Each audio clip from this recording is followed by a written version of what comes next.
ആലുവയിൽ മോഷണക്കേസ് പ്രതി പോലീസിന്റെ കസ്റ്റഡിയിൽ നിന്നും ചാടിപ്പോയി. അസം സ്വദേശി ഐനുൽ അലിയാണ് ചാടിപ്പോയത്. ആലുവ ജില്ലാ ആശുപത്രിയിൽ വൈദ്യപരിശോധനയ്ക്ക് എത്തിച്ചപ്പോഴാണ് സംഭവം നടന്നത്. കളമശ്ശേരി പോലീസ് രജിസ്റ്റർ ചെയ്ത കേസിലെ പ്രതിയാണ്. ഈ വാർത്തയുടെ വിവരങ്ങളുമായി നിഷയാണ് ചേരുന്നത്. നിഷ, ഈ പ്രതി എന്ത് മോഷണക്കുറ്റത്തിനായിരുന്നു അറസ്റ്റിലായത്? എന്തായാലും ഇയാളെ കണ്ടെത്താനുള്ള നടപടികൾ പുരോഗമിക്കുകയാണോ? പോലീസ് എന്താണ് പറയുന്നത്?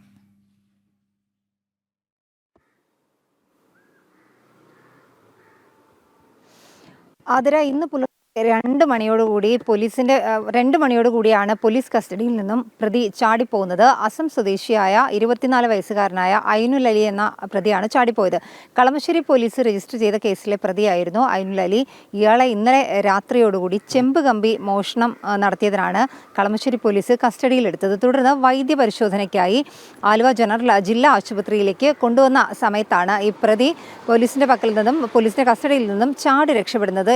എന്തായാലും ഈ രക്ഷപ്പെട്ട സമയത്ത് ഇയാളുടെ കയ്യിൽ കൈവിലങ്ങ് ഉണ്ടായിരുന്നു.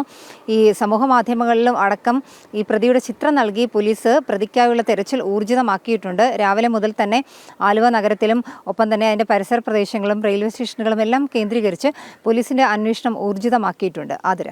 ശരി, നിഷ ദിലീപാണ് വിവരങ്ങൾ പങ്കുവച്ചത്.